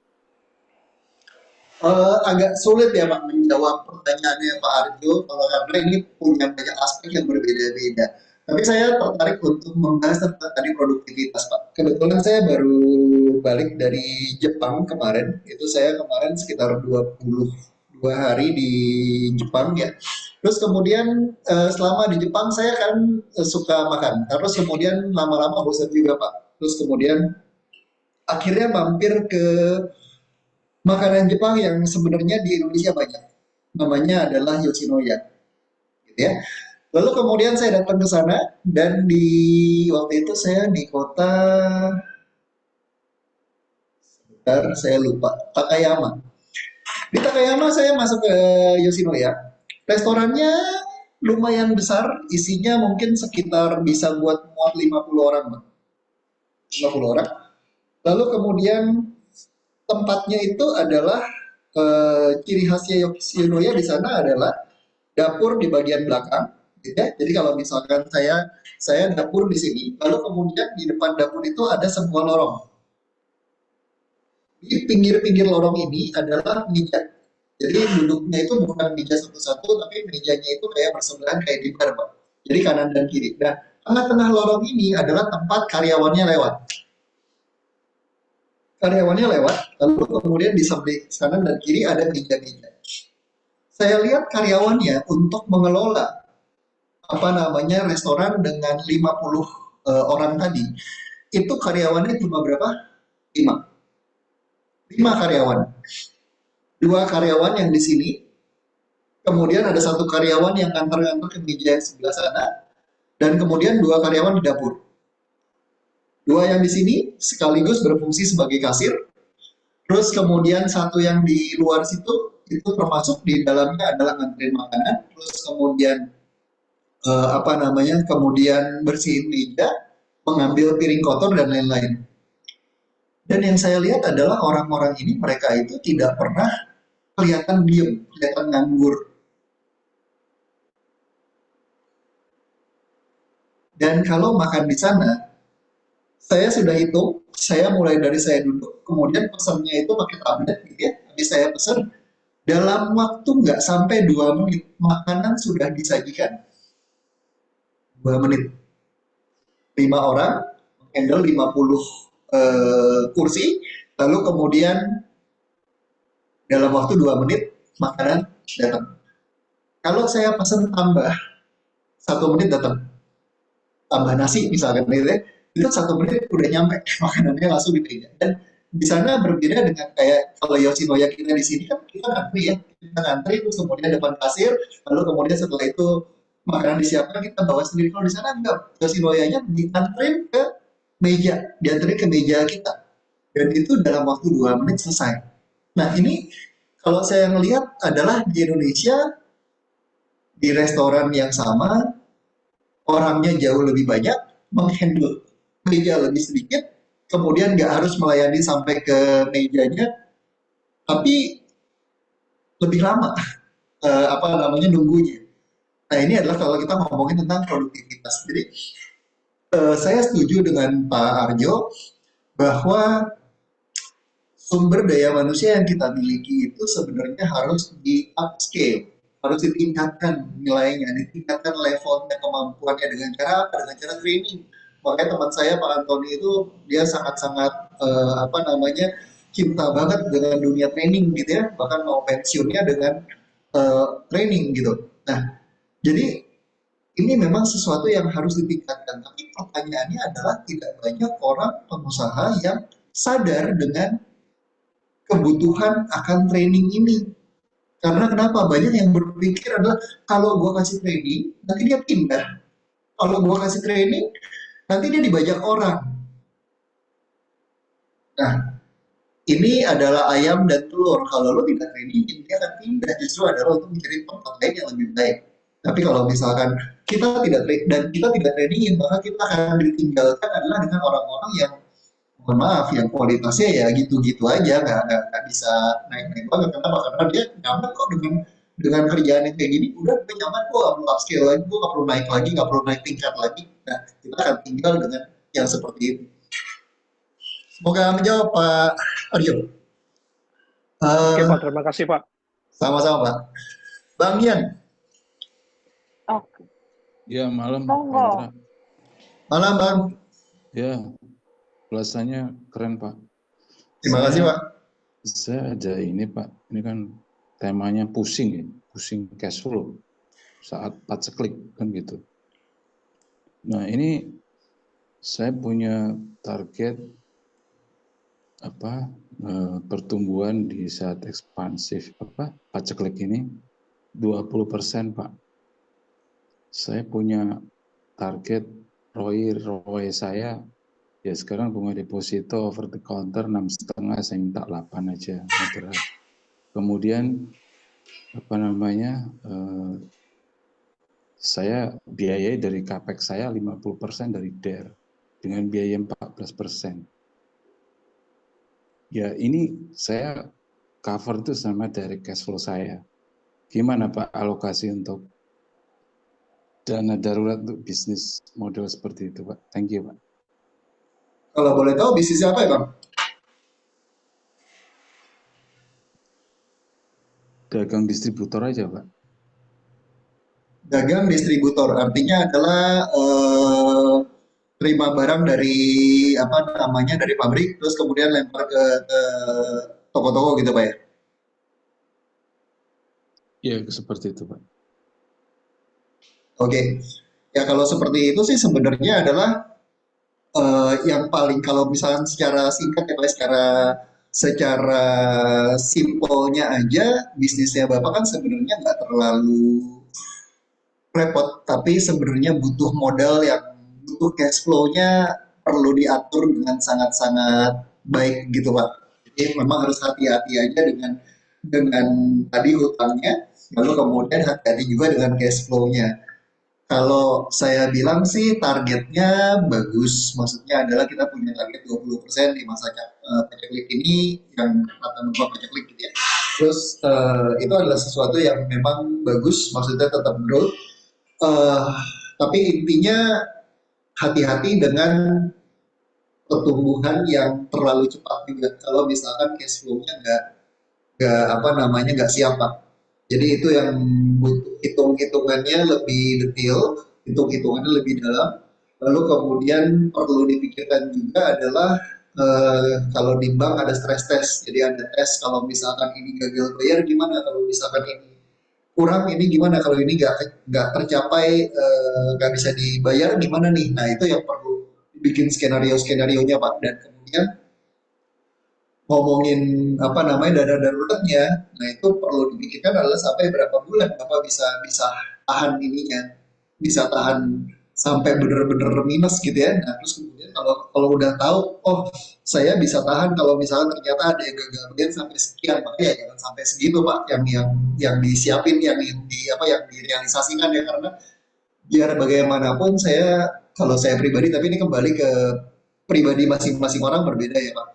Maksudnya adalah ada orang yang memang high risk taker, tapi ada juga yang lebih suka konservatif. Kalau saya dalam hal hutang berhutang, saya lebih cenderung untuk konservatif. Lebih baik saya bukan dapetin adalah high gain-nya, tapi saya lebih senang adalah saya preserve capital saya. Saya menjaga nilai yang ada sekarang supaya jangan sampai turun, tapi kemudian di saat yang sama juga bertumbuh. Tapi kalau misalkan saya bertumbuhnya terlalu cepat, tapi kemudian meresikokan kapital saya yang ada sekarang, kalau saya pribadi saya nggak terlalu nyaman dengan itu. Tapi ini kembali ke masing-masing orang beda-beda bang ya. Enggak Pak, sorry. Saya ulang ya Pak ya. Ya, Target saya 20%. hmm. Reo saya udah saya beli aja 8%. Capex saya 50% dari DER dengan biaya 14%. Saya cover itu, saya nggak ngomong high risk, saya cover itu dengan direct cash flow saya, strategi direct cash flow saya. Karena Oke. tadi saya sudah expose bahwa saya di distributor. Saya tanya berapa dana darurat untuk mengcover plan saya seperti itu tadi. Berapa dana darurat untuk mengcover klien tadi? Oke. Saya terus terang agak kurang menangkap nih Pak. Maksudnya adalah hitung-hitungan detailnya gitu ya. Tapi kalau misalkan dana darurat, kalau misalkan yang paling simpelnya adalah 1 sampai 2 bulan sih Pak kalau untuk bisnis. Kebutuhan 1 sampai 2 bulan ke depan yang perlu dijaga.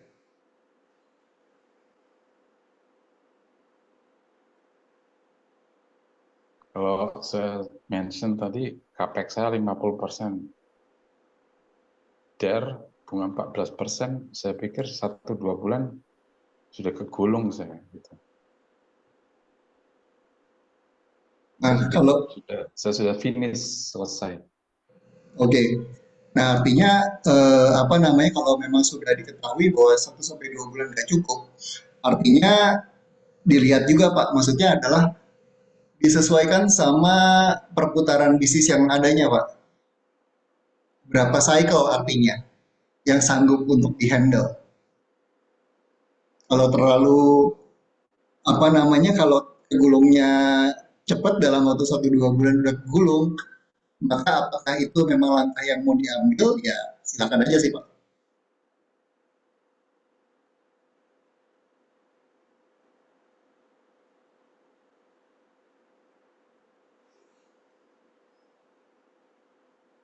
Bayangan saya tadi Bapak bisa kasih masukan ke saya. Karena saya sudah clear tadi, capex saya 50% DER, biaya 14%, 14%. Jadi kenapa saya pakai direct cash flow, nggak pakai indirect, karena direct cash flow langsung lagi habis, kas masuk, kas keluar kan gitu. Kalau Bapak pakai 1-2 bulan dana darurat, in terms belum biaya logistik pengiriman, piutang, segala macam, Nah, saya selesai di sana. Nah, ya, kan Bapak planning kan itu tadi saya suka dana darurat untuk bisnis. Kalau dengan skema itu harusnya Bapak bisa kasih kira-kira sekian Pak. Gitu. Jadi harapan saya itu Pak. Tapi nggak apa-apa Pak Indra. oke. Nggak apa-apa. Mohon Misalnya maaf saya nggak bisa terlalu detail Pak karena memang hitung-hitungannya nanti akan jadi lebih apa namanya harus ada hitung-hitungan yang lebih complicated sih Pak. Jadi kalau saya sih cuma kasih adalah gambaran ininya ya gambaran apa kasarnya aja ya Pak ya gitu. Untuk detailnya mungkin nanti bisa dicoret-coret lagi Pak. Thank you atas pertanyaannya dan mohon maaf kalau nggak belum bisa memuaskan Pak. Pak Antoni. Oke, thank you. Izin mau ngomentarin yang soal itu. Kebetulan saya kan bisnisnya emang di distributor juga ya. Nah, saya juga kembali kurang paham tuh pertanyaannya. Kalau menurut saya disampaikan sama Pak Indra tadi adalah itu rule of thumb. Rule of thumb itu tidak berlaku untuk semua bisnis. Tetapi kalau misalkan kamu nggak tahu mau pakai aturan apa, ya udah pakai aja itu daripada nggak ada. Nah, cuma setiap bisnis itu sangat spesifik karena kita bicara bisnis kita bicara bisnis jasa sama bisnis produksi. Manufaktur itu juga sudah berbeda. Bisnis distributor itu juga sudah berbeda. Bisnis manufaktur skala kecil, skala menengah, skala besar itu strateginya juga sudah berbeda lagi. Nah, yang disampaikan sama Pak Indra tadi juga menurut saya sepakat ya karena untuk hitung-hitungan yang tadi Bapak sampaikan itu terlalu gimana ya, itu menurut saya untuk bisa memberikan rekomendasi itu dibutuhkan data yang lebih lengkap. Salah satu adalah industri. Nah, tetapi kan kita tidak mungkin bongkar itu di forum seperti ini. Nah, poin dari saya adalah cuma satu, yaitu seberapa faktor resiko perputaran Bapak. Maksud saya begini, di bisnis saya itu customer saya adalah customer perusahaan besar. Dalam artian kita bicara sekelas misalkan Kalbe Farma. Sangat-sangat kecil kemungkinan Kalbe Farma itu gagal bayar, sangat kecil. Nah, dari sana saya tahu bahwa risiko gagal bayar saya rendah. Nah, pada saat dengan demikian dan karena kebanyakan customer saya itu mereka bayarnya rata-rata on time, maka cash flow saya bisa terjaga dengan baik. Nah, hal ini berbeda dengan misalkan teman saya yang memang dia itu di distributor lampu. Nah, distributor lampu dia ini berjualan kepada toko. Nah, di toko itu yang jadi kendala adalah dia tidak bisa memastikan dengan akurasi seperti saya kapan toko ini akan bayar. Bisa jadi toko yang sudah bagus, tapi ternyata karena satu dan lain hal dia ini mundur. Nah, dengan ini, saya rule of thumb kalau dari saya adalah coba tetapkan Bapak ini risiko terbesarnya apa. Oh, risiko saya adalah misalkan customer ini bisa nggak bayar nih, 50% customer saya. Nah, pada saat itu terjadi, apa yang perlu, berapa besar jumlah dana yang Bapak perlukan untuk mengcover putaran tersebut supaya jangan sampai nanti hutang yang itu kan tadi 50 capex itu kan 50% dari DER ya. Nah, jangan sampai debt yang kita ambil itu malah nanti membebani keuangan perusahaan akibat daripada bukan barang tidak terjual tapi lebih kepada tagihan tidak terbayarkan. Nah, mungkin itu bisa memberikan satu sudut pandang yang lain, Pak. Thank you. Thank you Pak Antoni atas tambahannya. Oke, sudah terjawab ya Bapak Ibu ya kayaknya.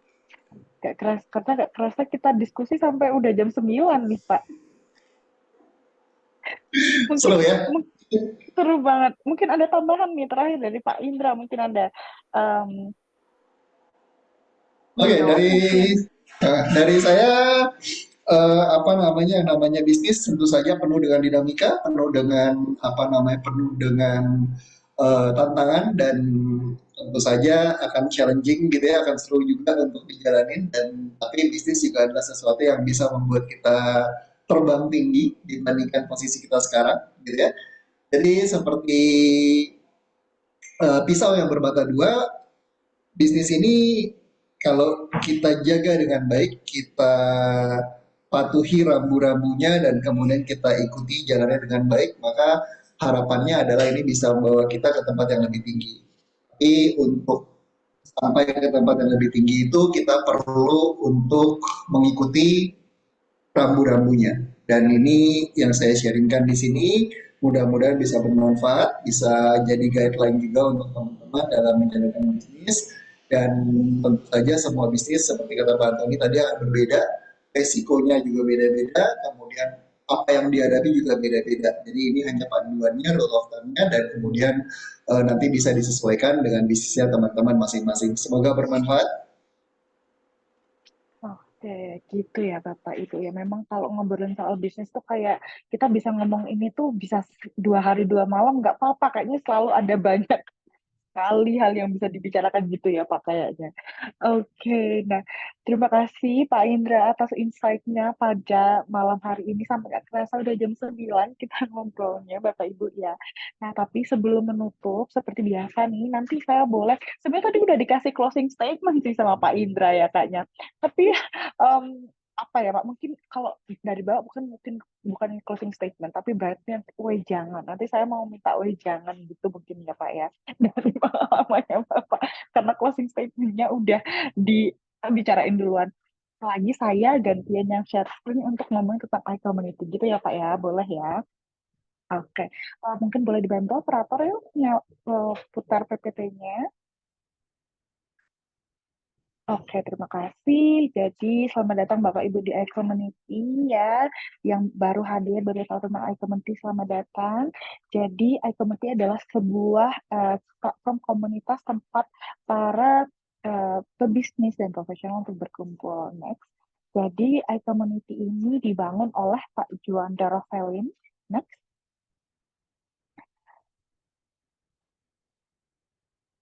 Pak Juanda Rovelin, jadi beliau adalah CMOPT Karya Anak Milenial Indonesia, punya banyak certified trainer, founder dari iCommunity, dan seorang digital marketer.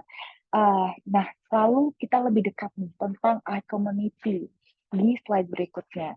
Jadi apa sih visi dan misi iCommunity? Jadi visinya adalah platform komunitas pebisnis dan profesional terbesar di dunia, dengan misinya merangkul komunitas pebisnis dan profesional yang ada, menghubungkan sesama pebisnis dan profesional untuk mencapai tujuan bersama, menumbuh kembangkan nilai-nilai positif yang dapat berkontribusi dalam pertumbuhan bisnis, pribadi, dan masyarakat. Nah, tagline-nya adalah Share Network, Grow Network.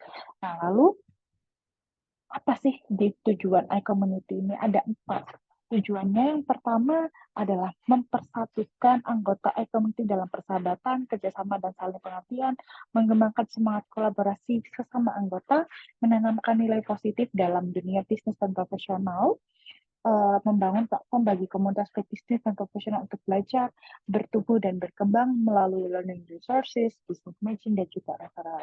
Nah, lalu kita punya kode etik, Bapak Ibu, yang harus dipenuhi. Jadi, kenapa sih kita punya kode etik? Di slide berikutnya, kode etik ini untuk menunjukkan bahwa kita sebagai platform komunitas bukan sebagai tempat yang koko-koko aja gitu, tapi kita pengen jadi sebuah komunitas yang fun kayak gitu. Yang pertama, kami adalah para pebisnis dan profesional yang bekerja keras, bekerja pintar, dan bekerja sama.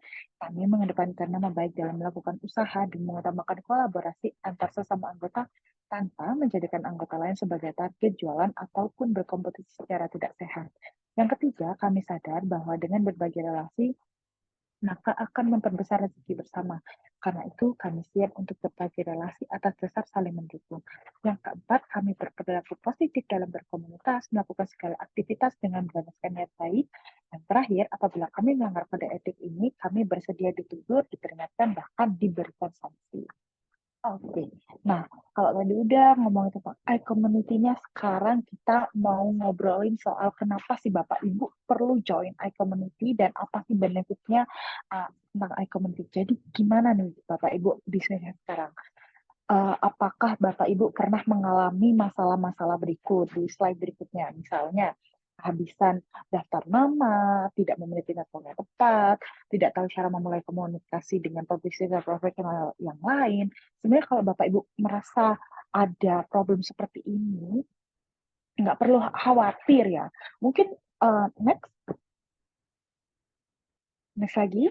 Nah, mungkin Bapak Ibu udah bilang kayak, wah padahal Mbak Devin saya udah ikut seminar, kelas workshop, komunitas, dan lainnya, tapi masih kayak gini-gini aja, kayak gitu. Nah, mungkin Bapak Ibu belum menemukan yang tepat nih. Jadi, Bapak Ibu sepertinya perlu join cara yang satu ini di slide berikutnya. Bergabung yuk bersama kami di iCommunity. Mari kita berkolaborasi, berbagi relasi untuk memperbesar rezeki bersama. Jadi, apa yang Anda lakukan saat ini mungkin baik untuk pertumbuhan diri atau bisnis Anda sendiri, tetapi untuk bisnis Anda bisa besar, Anda butuh berkolaborasi dengan sebanyak mungkin rekan bisnis. Jadi kata kuncinya adalah berkolaborasi di sini. Next. Nah, jadi apa sih yang akan Bapak Ibu dapatkan di iCommunity? Ada 3 hal yang Bapak Ibu akan dapatkan di iCommunity. Yang pertama, di slide berikutnya.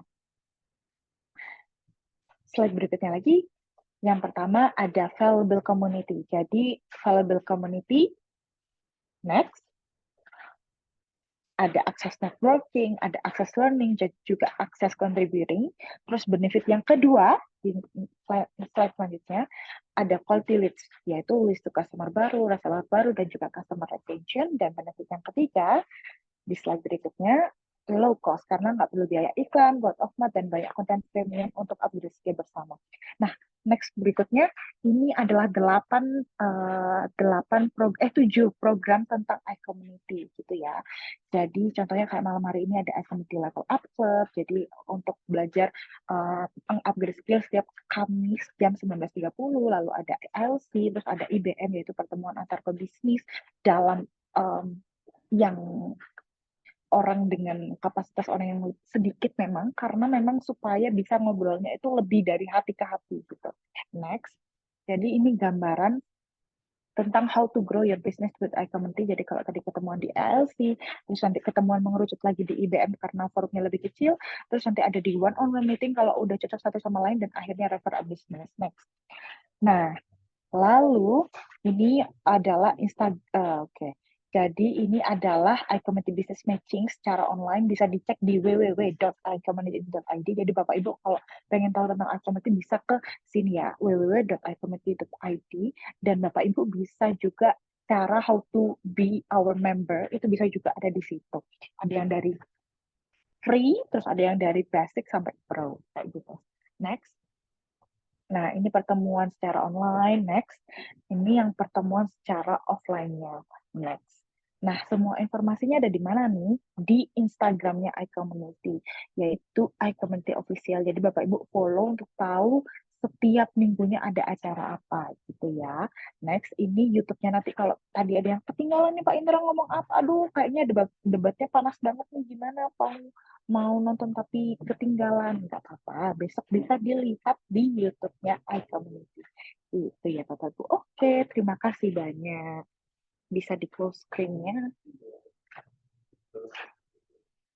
Oke, terima kasih banyak. Kembali lagi ke Pak Indra nih. Gimana nih Pak? Apa sudah menemukan wejangan yang tepat untuk apalagi kalau misalnya ada yang baru memulai bisnisnya gitu? Boleh Pak.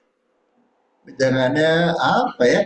Jangannya cuma satu sih sebenarnya, adalah jaga cash flow kita supaya tetap terjaga. Karena kalau misalkan kebanyakan masalah bukan karena tidak ada uang, tapi karena kebanyakan cash flow-nya yang tidak terjaga. Contoh karena kalau misalnya untuk pribadi gitu ya, untuk pribadi kalau yang saya sering handle adalah orang punya uang, terus kemudian tiba-tiba terjadi sesuatu, uangnya hilang, dan kemudian dia tidak bisa menjalani hidup. Kurang lebih seperti itu. Jadi dalam bisnis juga sama, seperti itu bisa kejadian juga, bahwa bisnis tadinya baik-baik saja, terus kemudian kejadian sesuatu, salah langkah, salah ambil risiko dan lain-lain, dan kemudian setelah itu bermasalah. Karena kenapa? Karena cash flow-nya tidak terjaga.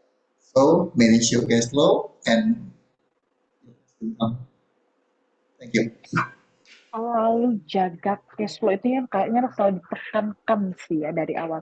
Pisahkan juga dana pribadi dan juga dana lainnya. Itu yang bisa menjerumuskan kita. Terima kasih banyak Pak Indra atas ngobrolnya pada malam hari ini. Keren banget. Sebelum menutup seperti biasa, bolehkah kita foto bersama terlebih dahulu ya? Bapak Ibu boleh ya menunjukkan gambarnya? Boleh dinyalakan videonya untuk kita foto bersama gitu, meskipun secara online. Kalau misalnya udah offline deh, Bapak Ibu mari merapat-rapat gitu. Monggo. Tadi banyak yang online tadi wajahnya. Hari ini kan kita sampai malam nih, jadi mungkin banyak yang sudah ganti kostum kayaknya. Sampai gitu tengah malam. Kita habis ini lanjut pesta. Oh iya, pesta ulang tahunnya Bro Juanda belum selesai soalnya, belum dimulai bahkan. Oke, kita boleh foto bareng ya. 3, 2, 1. Oke, thank you. Boleh bilang terima kasih juga ke Pak Indra atas ngobrol Thank you malam bro, hari udah ini mau yang keren. sharing-sharing. Thank you semuanya.